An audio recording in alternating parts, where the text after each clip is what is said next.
ಈ bouquet L ತಗೊಂಡೆ? Malleshwara market ಅಲ್ಲಿ. ನಾನ್ ತರದ್ ಮರ್ತ್ಬಿಟ್ಟೆ. ಪಾಪೆ ಇಷ್ಟು ದೊಡ್ಡ ಪಾರ್ಟಿಗೆ ಬಂದಿದ್ರಲ್ಲ, ಮೈ ಮೇಲೆ ಯಾಕೆ 2 ಕೆಜಿ ಚಿನ್ನ ಹಾಕಬಾರ್ದು? ನಾವ್ ಯಾಕೆ ಹಾಕೊಂಡ್ ಬಂದಿಲ್ಲ ಅಂದ್ರೆ ಬೆಂಗಳೂರಲ್ಲಿ ಕಳ್ರೆ ಜಾಸ್ತಿ. ಯಾವ ವೇಷದಲ್ಲಿ ಹೆಂಗ್ ಬರ್ತಾರೋ ಏನೋ. ಇದ್ ನನ್ ಬಾಲು. ಲೋ ತಮ್ಮ, ಅಲ್ಲಿ ನೋಡು ಚಿನ್ನು. ಹೌದಲ್ವಾ? ಈ ಪಾಪಕ್ಕೂ ಇಂದು ಮೈ ಮೇಲೆ ಇಷ್ಟೊಂದು ಒಡವೆ ಇದೆ ಅಂದ್ರೆ ಇದು ಡೆಫರೆಂಟ್ ಆಗಿ ಕ್ವಾಂಟಿಗರು ಮಗುತಾ.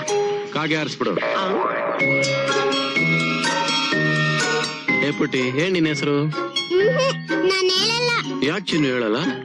ನನಗೆ ಆ ಗೊಂಬೆ ಕೊಡ್ಸಿದ್ರೆ ಮಾತ್ರ ಹೇಳೋದು. ಗೊಂಬೆನ ಕೊಡ್ಸ್ಬಿಟ್ಟು ಚಾಕ್ಲೇಟ್ ಕೊಡ್ಸ್ತೀನಿ, ನನ್ ಜೊತೆ ನೀ ಬರ್ತೀಯಾ? ಬರ್ತೀನಿ. ಒಳ್ಳೆ ಸರ್, ಮಗು ಬೊಮ್ಮೆನ ತುಂಬಾ ಆಸೆ ಪಡ್ತಿದೆ, ಸ್ವಲ್ಪ ಕೊಡ್ತೀರಾ? ಅಲ್ಲಿ ಅಷ್ಟೊಂದು ಬೊಂಬೆ ಇದೆ, ತಗೋ ಹೋಗ್ರಿ. ಅದಲ್ಲ, ನಿಮಗೆ ಪಿಳ್ಳೆ ಪಿಸ್ಕು ಏನು ಇಲ್ವೇನ್ರಿ? ಮಗು ಆಸೆ ಪಟ್ಟು ಬೊಂಬೆ ಕೇಳ್ತಾ ಇದೆ, ಯಾಕೆ ಸ್ಪೆಷಲ್ ಗಿಫ್ಟ್ ಬಿಡ್ರಿ.